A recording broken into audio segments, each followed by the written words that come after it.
sede del Museo della Terza Armata. Come già a settembre, nella ripresa delle conferenze organizzate dall'Associazione Amici del Museo, avevo preannunciato che non avremmo parlato solo del centenario della Prima Guerra. Stasera infatti facciamo un salto nel tempo di 200 anni. Andremo a fine Settecento, inizi dell'Ottocento, ma sarà più puntuale e preciso il nostro relatore, perché si parlerà della caduta della Serenissima. Il relatore di stasera è il dottor Riccardo Pasqualin, padovano, specializzato in filologia moderna, figlio di uno dei nostri associati, che ha chiesto di fare questa presentazione. Noi con tutto il piacere abbiamo detto di sì, io non dico null'altro e cedo la parola al nostro relatore. Grazie. Io la ringrazio. Grazie a tutti, è un piacere avervi qui. Io sono già stato presentato. Ecco, questa sera vi parlerò appunto di un argomento storico complesso e per tanti aspetti anche controverso. Gli anni che vanno dalla caduta della Serenissima sino alla restaurazione, attraverso la biografia di un personaggio, l'intellettuale antinapoleonico Vittorio Barzoni, che oggi è piuttosto trascurato dagli studi storici, ma a suo tempo ebbe un certo risalto nel dibattito politico, non solo a livello italiano, ma anche con un più ampio respiro europeo. La figura di Barzoni in realtà è molto significativa.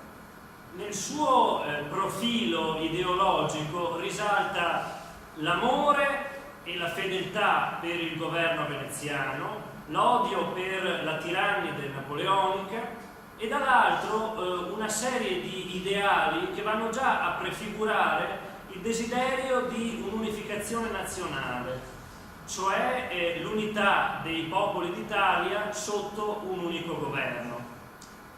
Nelle antologie di letteratura italiana troviamo la conferma che la gran parte dei letterati sudditi veneti, all'arrivo dei francesi nei domini veneziani, plausero ai democratici e a Napoleone Bonaparte. Qui a Padova abbiamo l'esempio famoso di Melchiorre Cesarotti, illustre professore padovano, noto autore di odi al Bonaparte. Tuttavia un testo che è un capolavoro della nostra letteratura, Le confessioni di un ottuagenario o di un italiano di Ippolito Nievo, tra le sue pagine contiene una grande verità. Il Nievo scrive che uno fra i letterati veneti ebbe il coraggio di mettersi contro i francesi. Si trattava di un giovane forte, innamorato di Plutarco e dei suoi eroi, il lonatese Vittorio Barzoni, che ebbe il coraggio di scrivere una velenosa satira storica contro Napoleone dal titolo I Romani in Grecia. Il grande generale ne fu fortemente colpito e più cercava di distruggerne le copie, più questo libro veniva stampato e veniva ricercato e letto in diverse parti d'Europa. Il Nievo però aggiunge che lo stile del Barzoni in questo testo gli sembra quello di una letteratura sottomessa. Al contrario, il principale biografo di Vittorio Barzoni, Giambattista Pagani, dice che lo stile del Barzoni gli pare forte, immaginoso, tanto che il lettore, seguendolo nella polemica politica, ne è quasi strascinato nel convincimento. Ma insomma, chi fu Vittorio Barzoni? Vittorio Barzoni nacque suddito veneto nell'anno 1767 a Lonato, un meraviglioso paese ricco di storia e di cultura che ieri come oggi si trovava in provincia di Brescia ed era parte dei domini veneti. I Barzoni erano una famiglia piuttosto importante, tanto che il padre di Vittorio, Cristoforo, ricoprì una delle cariche più importanti nell'amministrazione della città sotto la dominazione veneziana. Fu console di Lonato e permise ai suoi figli di studiare secondo le loro inclinazioni. I fratelli Olivo e Vittorio Barzoni studiarono a Padova, iscritti al Sacro Collegio dei Giuristi, studiarono diritto per diventare avvocati. Lonato all'epoca era una città fortezza, ma era tutt'altro che un paesino di provincia, anzi era immerso nel clima culturale e nel dibattito politico che caratterizzò l'ultima fase della Serenissima. Sul Monte della Rova si ritrovava un gruppo di intellettuali che discorreva della democrazia, delle riforme promosse dagli austriaci nei loro stati ed in particolare in Lombardia, e dei nuovi ideali dei filosofi francesi. Tra questi c'era anche un giovanissimo Vittorio Barzoni, che tuttavia teneva una posizione imparziale, distaccata, perché ci fu qualcosa che allontanò precocemente il Barzoni da quegli ideali illuministi che forse aveva osservato con curiosità in gioventù. Il Barzoni era un fervente cattolico, figlio di una famiglia cattolica, e viene sdegnato dal più grande stravolgimento della sua epoca, la Rivoluzione francese. Le notizie delle stragi compiute dai rivoluzionari allontanano per sempre il Barzoni dalla democrazia. Studiando a Padova con suo fratello, ha modo di frequentare le lezioni di una delle menti più brillanti della vita patavina di quegli anni, il già citato Melchiorre Cesarotti. E con il Cesarotti Barzoni ha un rapporto piuttosto importante di amicizia che si protrae anche negli anni successivi alla laurea. Addirittura il Cesarotti in una sua lettera definisce affettuosamente il Barzoni un uomo che pensa ad alta voce, e lo stile oratorio e letterario del Cesarotti ebbe un'influenza importante sulla formazione del giovane Barzoni, che si laurea qui a Padova il 20 dicembre del 1791. L'anno successivo decide di recarsi a Venezia per esercitare la professione di avvocato. Tuttavia abbandona presto questo intento per dedicarsi alla pubblicistica. Noi oggi sappiamo che la letteratura ai giorni nostri, come in passato, non garantiva di mantenersi, tuttavia Barzoni poteva contare sulle rendite di famiglia e sui generosi aiuti del padre Cristoforo. Già nell'anno successivo della laurea dà alle stampe un elogio funebre del grande ammiraglio veneto Angelo Emo, in occasione della traslazione dei suoi resti mortali da Malta a Venezia. Barzoni coglie questa occasione per sottolineare l'importanza di una delle ultime figure importanti e carismatiche dello Stato veneto e per lanciare un appello alla classe dirigente del suo tempo affinché appunto si rilanciasse la forza che aveva caratterizzato lo Stato nei secoli precedenti.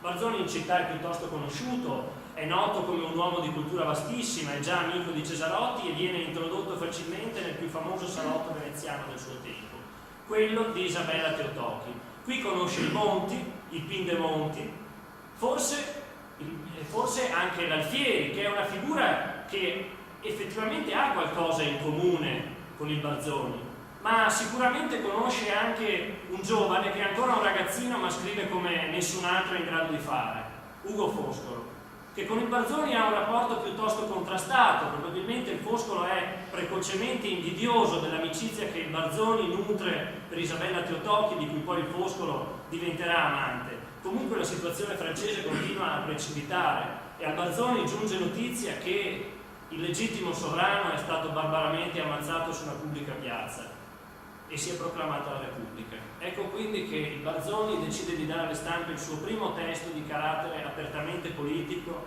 e antidemocratico. Si tratta del Solitario delle Alpi, un dialogo che vede contrapporsi un giovane infervorato con gli ideali d'Oltralpe e un anziano eremita che dalle Alpi del Piemonte scruta gli avvenimenti francesi con il timore che presto possano dilagare anche in Italia. L'anziano riesce a confutare le argomentazioni del suo interlocutore, a ricondurlo sulla via della moralità, della fedeltà al suo sovrano e alla religione cattolica. Gli dice: certo, tu mi dirai che la democrazia è in linea concettuale una gran bella cosa, io ti dico che anche avere sempre 20 anni sarebbe una bella cosa, ma non mi pare che la gente si ammazzi per ottenere questo oggetto inconseguibile. Il testo ha un discreto successo, effettivamente il Barzoni viene messo in luce come intellettuale reazionario, ci sono varie edizioni piuttosto rimaneggiate, traduzioni in lingua straniera. L'ultima edizione ottocentesca del testo termina con queste parole: o tempi, o mia patria, da simili masnadieri, il Dio ti salvi, bella Italia. Ed effettivamente la rivoluzione sta per arrivare anche in Italia e giunge negli Stati Veneti con l'avanzata delle armate francesi guidate da un geniale generale 27enne. Stiamo parlando ovviamente di Napoleone Bonaparte, che approfittando della ritirata degli austriaci negli Stati Veneti penetra nei domini veneziani nel maggio del 1796. Il governo veneziano è trincerato dietro un suo prolungato e ostentato stato di neutralità disarmata. Le opposte falangi delle due armate guerreggiano liberamente sugli stati veneti, occupando fortezze e sostentandosi alle spese della popolazione civile. Credo sia superfluo dilungarsi sulle ruberie e sulle atrocità commesse dai francesi, fatte passare per dei prestiti patriottici. Credo però sia il caso ricordare che i francesi si mantennero sullo Stato Veneto, sui territori veneti, per un periodo piuttosto prolungato, dal maggio del 96 fino a gennaio del 98. La situazione però inizia a precipitare propriamente nel marzo del 97, quando i domini veneti iniziano a disgregarsi. Nella Lombardia veneta i francesi istigano una serie di rivolte democratiche che portano alla creazione di alcune municipalità che si proclamano indipendenti dal governo veneziano. Gli storici provano in realtà che in queste rivoluzioni i francesi dovettero piuttosto arrangiarsi perché trovarono pochi sostenitori in loco. Nascono comunque le municipalità di Bergamo, c'è la rivoluzione di Crema, di Salò, e la democrazia arriva fino a Brescia con la creazione della Repubblica Bresciana. I bresciani inviano un gruppo di armati presso l'Onato. In quel periodo, fra le più alte cariche dell'amministrazione cittadina, c'è anche il padre Vittorio, Cristoforo Barzoni, che si vede arrivare in paese 200 soldati democratici alla guida dell'ex nobile Francesco Gambara, discendente di un'antica famiglia di banditi nemici della Repubblica, che ha al suo fianco il domenicano torinese Basilio D'Arico. Hanno 2 cannoni, i soldati veneti, rispettando gli ordini di neutralità disarmata, si ritirano senza colpo ferire. Ecco quindi che i rivoluzionari possono prendere possesso del paese, abbattere il leone di San Marco e piantare l'albero della democrazia. I 2 consoli di Lonato, Franceschini e Cristoforo Barzoni, decidono di recarsi a Verona per chiedere consiglio alle autorità locali ancora legate a Venezia sul da farsi. Vengono ricevuti da un alto funzionario, Francesco Battaglia, che Niero, nel suo già citato romanzo, non a torto definisce il traditore di Venezia. Il Battaglia non dà alcun consiglio al Barzoni padre e, sconsolati, i 2 lonatesi fanno ritorno verso Desenzano, dove vengono arrestati. Cristoforo Barzoni viene liberato e Franceschini riesce a scappare. Comunque ciò che avviene a Lonato in questo periodo è esemplificativo di tutto un contesto di rivoluzioni e di controrivoluzioni.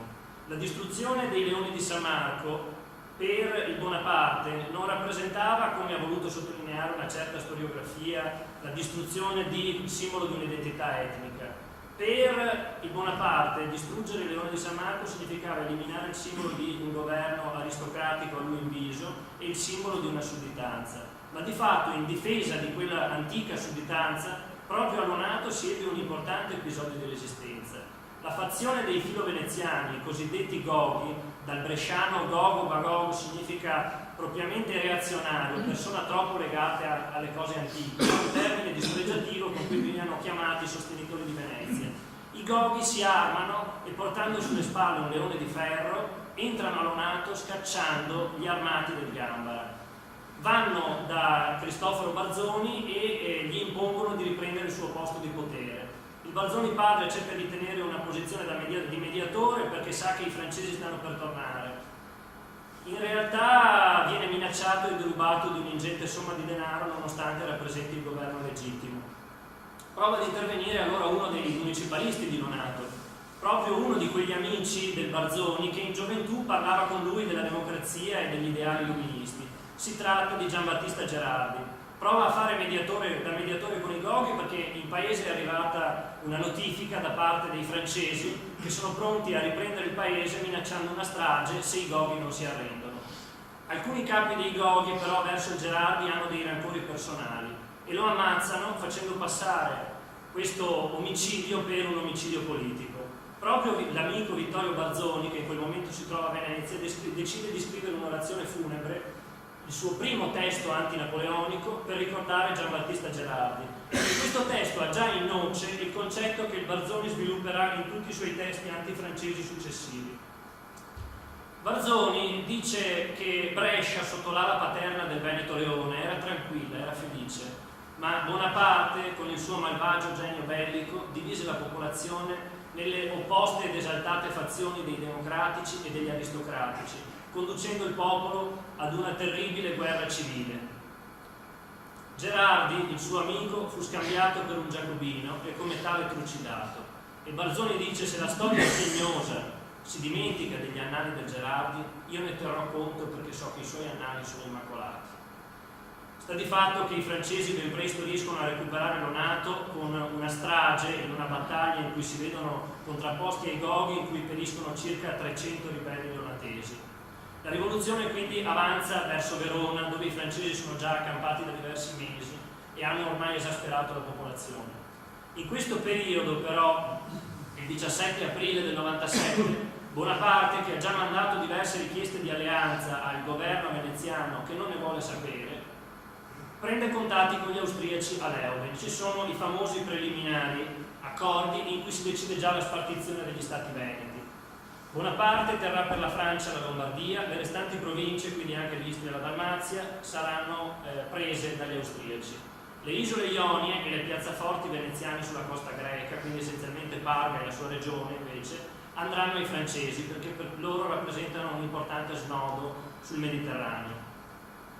Sta di fatto che Bonaparte ha bisogno di un pretesto per fare in modo che il legittimo governo si suicidi, cioè abdichi, perché i rappresentanti del governo austriaco gli hanno chiesto di fare in modo che il trono veneziano sia vacante, in maniera tale che il loro governo si possa instaurare legittimamente sulle province venete. Bonaparte ha quindi bisogno di un pretesto e non deve attendere a lungo, perché proprio nella sera del 17 aprile scoppia quel famoso episodio passato alla storia come le Pasque veronesi. Bonaparte già da tempo cercava di esasperare la popolazione per far scoppiare una rivolta, ma la situazione gli sfugge di mano.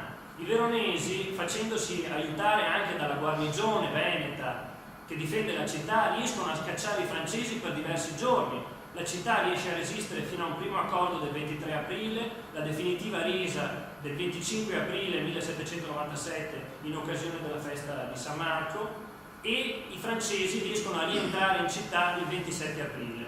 Come se non bastasse, contemporaneamente, il 20 aprile 1797, un legno francese, il famoso Liberateur d'Italie, ha cercato di penetrare nella laguna veneziana senza averne l'autorizzazione e contravvenendo ai precisi ordini del Senato.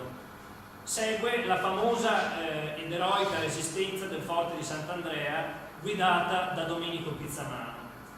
Bonaparte è esasperato e fa pervenire al governo veneziano un comunicato di cui poi scriverà Vittorio Barzoni in una sua successiva opera sulla storia della caduta della Repubblica di Venezia, le rivoluzioni della Repubblica Veneta. Barzoni racconta che nel suo ultimatum Bonaparte intimò di essere pronto a compiere una strage delle popolazioni civili e di bruciare le ville dei patrizi sulla riviera del Brenta. Ecco quindi che il governo veneziano, nella sua ultima famosa riunione del Maggior Consiglio, vota per la sua abdicazione. Barzoni, nel suo già citato testo, riporta che quella sera stessa il popolo veneziano, fedele al suo governo, cerca di riportare il doge sul suo trono. In realtà, però, il governo interinale, formato dalle passate autorità e quindi dal doge e dai suoi ministri, conferisce per l'ultima volta il potere al nobiluomo Bernardino Renier di controllare le forze dell'ordine.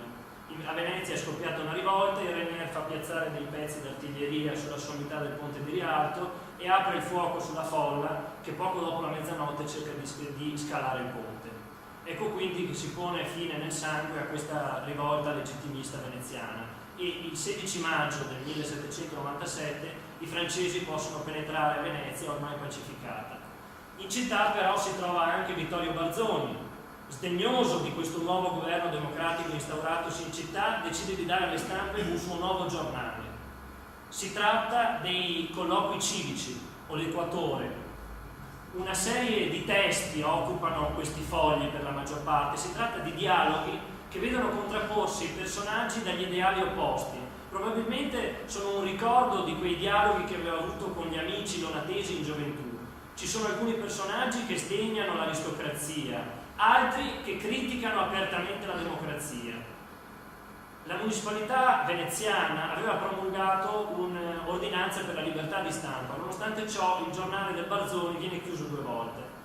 Barzoni riesce a scampare a delle condanne più serie, in parte probabilmente perché ha degli amici che ormai sono entrati a far parte della municipalità democratica, dall'altro probabilmente è coperto anche dall'anonimato. Ha già fatto pervenire una sua orazione diretta a generale Bonaparte, in cui gli chiede di risparmiare la vita dei veronesi che sono insorti contro i francesi. Si tratta dell'orazione per Verona, in cui Barzoni ha addirittura l'ardire di criticare i francesi e accusarli di essere loro stessi la causa delle rivolte, e addirittura offre il suo sangue a Napoleone Bonaparte per salvare la vita dei condannati a morte.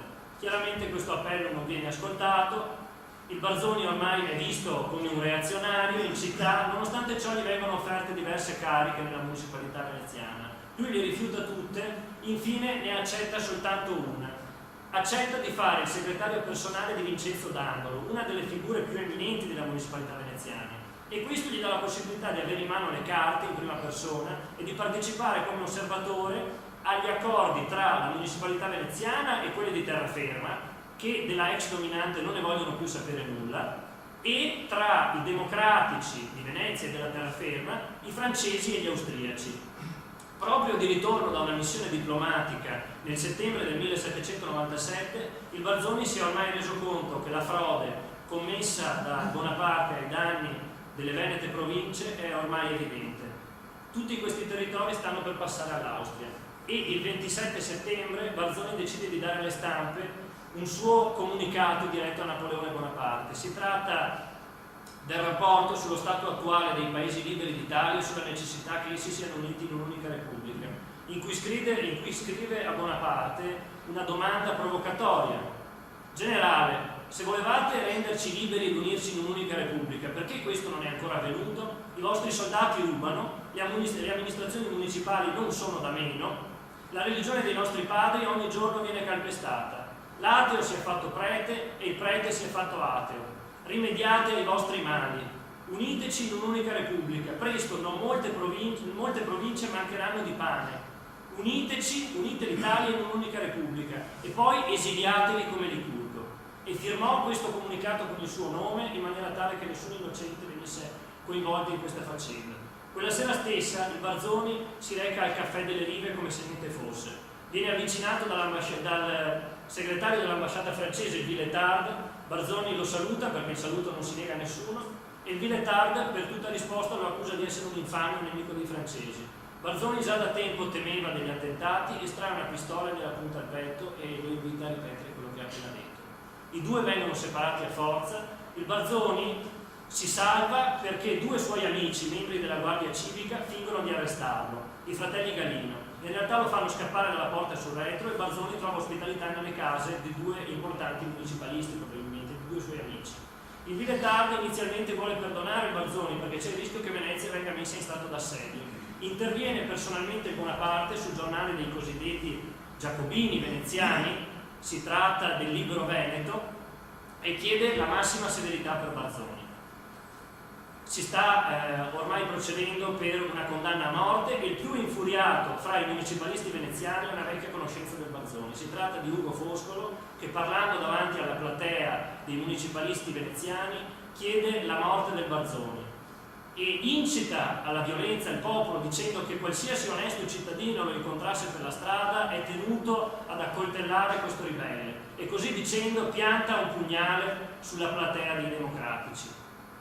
Barzoni in realtà riesce a trovare un alleato nel console sardo a Venezia, si tratta del buon amico, e Barzoni riesce così a fuggire a Firenze, trovando un aiuto presso il Granduca di Toscana. I municipalisti veneziani sono infuriati e scrivono un rapporto di risposta al rapporto del Barzoni, in cui lo accusano di essere un autore imbecille e di aver istigato il popolo veneto alla violenza, proprio adesso che i francesi sono pronti a restituire ai veneziani l'Istria e la Dalmazia che sono state, secondo loro, illegalmente occupate dagli austriaci. In realtà sappiamo che tale restituzione non avverrà mai. Il Barzoni comunque una sera a Firenze rischia un attentato. Tuttavia il biografo Ulisse Papa ci testimonia che Barzoni era un ottimo duellante e solo con un coltello riesce a cacciare l'uomo armato di pistola che lo minacciava. Barzoni riesce così a trovare un rifugio più sicuro presso la Badia di Vallombrosa, in cui si dedica ad una serie di nuovi testi di carattere antidemocratico e antifrancese. Al Barzoni era già stato attribuito un testo, La lettera ingenua di un osservatore imparziale. Si tratta di un testo anonimo, in realtà sempre di carattere antidemocratico. In realtà gli studiosi recentemente hanno provato che si tratta probabilmente di un'opera di Grazioso Buttacalice. Un'opera anonima che invece quasi sicuramente è del Barzoni e la scrive a Firenze è il dialogo tra Eraclito e Democrito Redivivi sulla caduta di Venezia, sempre di critica alla democrazia. Alla luce dell'avvenuto trattato di Campoformido, il Barzoni decide di scrivere un rapporto di risposta sopra il mio primo rapporto e lo invia ai democratici veneziani, alla luce della generosità dei francesi che stanno per cedere Venezia agli austriaci. E Barzoni gli dice: avete visto? Il vostro glorioso Bonaparte ha gabbato tutte le fazioni e quando non troverà più nessuno da uccellare, probabilmente finirà per uccellare se stesso. Barzoni non aspetta nemmeno che i francesi abbiano definitivamente lasciato le province venete per fare ritorno verso Venezia. Percorre il viaggio sotto mentite spoglie, un amico da Bologna gli fornisce una carrozza, ma si vede costretto ad affrontare il viaggio avendo al suo fianco un ufficiale francese. Vengono fermati da un controllo della Guardia di Finanza e Barzoni, irritato, bestemmia contro le nuove repubbliche democratiche fondate dai francesi. Lo si sta per arrestare, ma viene salvato proprio da quell'ufficiale francese, che in realtà era un suonatore di violino, che aveva trovato un importante protettore nel direttorio francese e quindi aveva ottenuto una patente d'ufficiale per evitare la guerra in prima linea. Il francese costringe i finanzieri a far ripartire la carrozza e Barzoni, sano e salvo, può procedere verso Venezia. Qui ci sono ancora i francesi, devono ancora arrivare gli austriaci e quindi in questo periodo Barzoni trova rifugio nella villa di un amico sui Colli Trevigiani. Il 20 gennaio del 1798 i francesi abbandonano Venezia ed entrano in città gli austriaci. Il 20 gennaio entrano a Padova, il 18 gennaio sono entrati a Venezia. È più o meno in questo periodo sicuramente che il Barzoni ha modo di tornare in città. E nella città lagunare dà alle stampe il suo più celebre testo, il già citato I Romani in Grecia, una satira storica dietro cui il Barzoni nasconde in realtà la conquista dei francesi in Italia. I greci, infatti, che vengono conquistati dai romani, sono un popolo culturalmente superiore ma diviso e dominato in parte da uno straniero, i Macedoni, che in realtà nella satira del Barzoni sono gli austriaci. I greci vengono illusi di una nuova libertà da parte di un soldato, un condottiero romano, il console Flaminio o Flaminino, che in realtà è Napoleone Bonaparte. Questo testo ha un successo incredibile, viene tradotto in inglese, viene tradotto in spagnolo per i ribelli iberici che combattono contro i francesi, più tardi sarà tradotto addirittura in polacco. È un testo che ebbe veramente una circolazione notevole, che provocò lo sdegno forte dei francesi.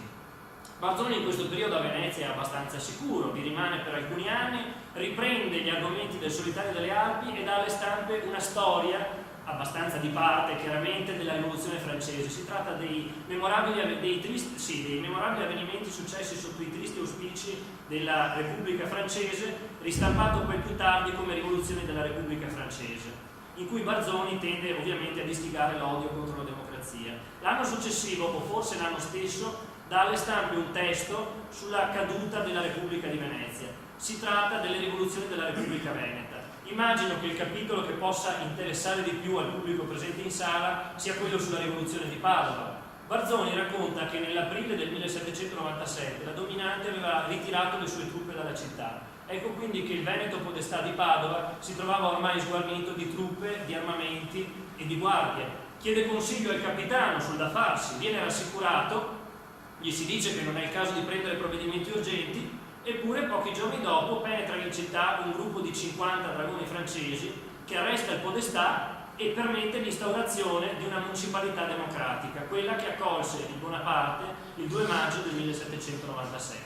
Barzoni nel 1802 decide di spostarsi a Vienna al seguito del conte Giulio Strassoldo, una personalità importante all'interno del governo austriaco. Barzoni partecipa a un concorso per la cattedra di eloquenza latina all'Università di Padova, che ormai fa capo alle autorità viennesi.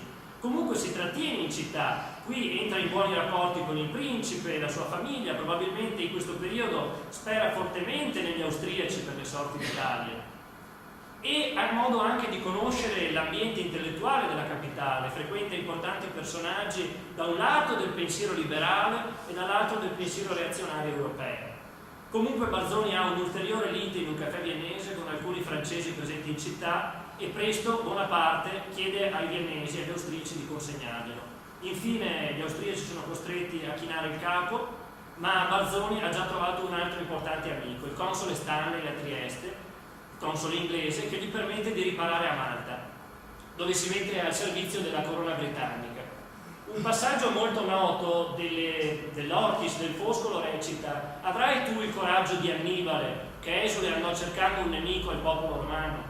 E a Malta il Barzoni si fece veramente cartaginese e fondò un giornale con questo titolo e poi tanti altri che erano occupati da una serie di appelli rivolti a tutti i ribelli d'Europa affinché finalmente spezzassero le loro catene e scacciassero Napoleone che aveva invaso le loro terre. In particolare Barzoni si rivolge agli italiani.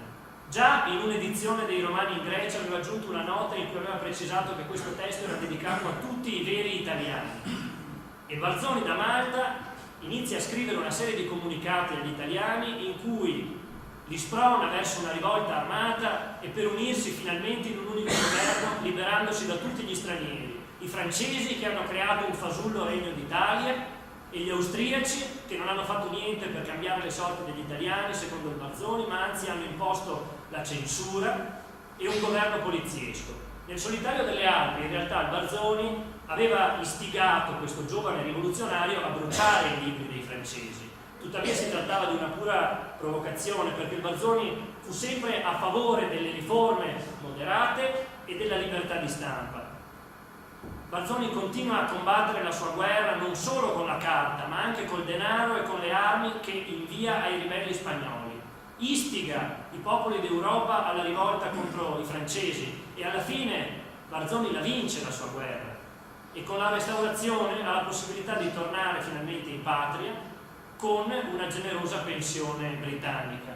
Barzoni tuttavia, come un guerriero che dopo una lunga battaglia decide di riporre la spada, depose la penna e si allontanò dal dibattito politico. Ormai era sorvegliato a vista dalla polizia austriaca, perfino nella sua Lonato, e capisce che non è il caso di impegnarsi ulteriormente. Anni di polemica lo hanno consumato, è provato nella salute e ormai non ne ha più le forze. Si dedica a curare le ristampe di alcuni suoi testi e in particolare alla riscrittura di una sua tragedia, La Narina, un testo su cui vale la pena soffermarsi. Gli austriaci lo censurarono, ebbe giudizi alterni. È un testo che Barzoni probabilmente portò in scena in teatro già a Venezia nel 98. In realtà la prima stampa a nostra disposizione è del 1825. Credo che sia un testo importante perché il modello di riferimento è il Werther, lo stesso dell'Ortis, e secondo il mio modesto parere La Narina del Barzoni è una sorta di anti-Ortis.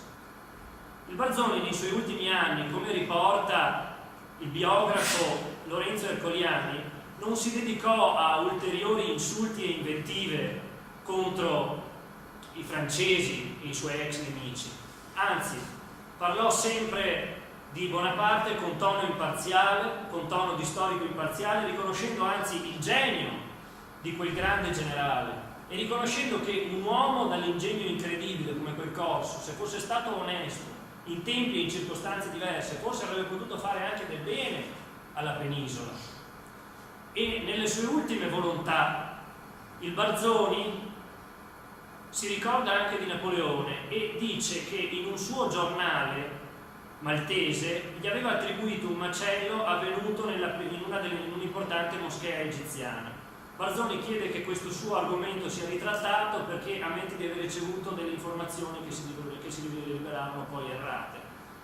Barzoni chiede anche perdono per alcuni suoi toni anticlericali rivolti al potere temporale del Papa scritti nel periodo maltese, in cui era talmente esasperato dalla polemica politica che arriva anche a attaccare il potere temporale del Papa. Barzoni chiede perdono, fu sempre un fervente cattolico, proprio un amico Monsignore negli ultimi anni della sua vita gli chiede di scrivere una sua autobiografia. Barzoni la fa pubblicare, tuttavia in terza persona, la fa spacciare per un'opera tradotta dall'inglese di un altro autore. In realtà Barzoni era molto modesto, l'opera l'aveva scritta lui stesso, e è molto significativa la lettera che il Barzoni antepone al suo testo, perché dice all'amico sacerdote: sono certo, Monsignore, che quest'opera sarà degna di voi e di questa nostra Sacra Italia.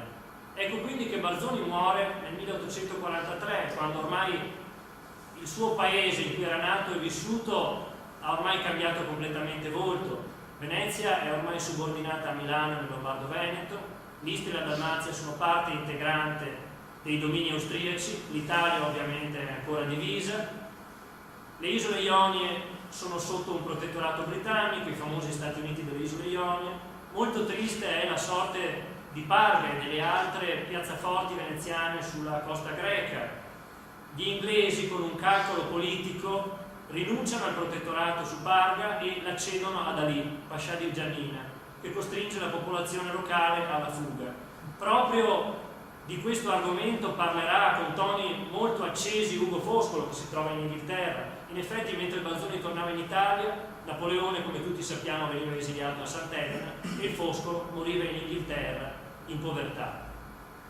In conclusione di questo mio intervento vorrei ricordare le parole dello storico Federico Odorici, il quale ricorda che nel 1807 Napoleone Bonaparte, imperatore ormai dei francesi e re d'Italia, decise di visitare le venete province e tutte le città venete plausero al loro nuovo sovrano. Solo Padova, scrive l'Odorici, stette muta, ma più di quel silenzio fu aspra a quel grand'uomo la fiera parola del Barzoni da Lonato, che nel solitario dell'Alpi e dei Romani in Grecia fieramente li flagellava.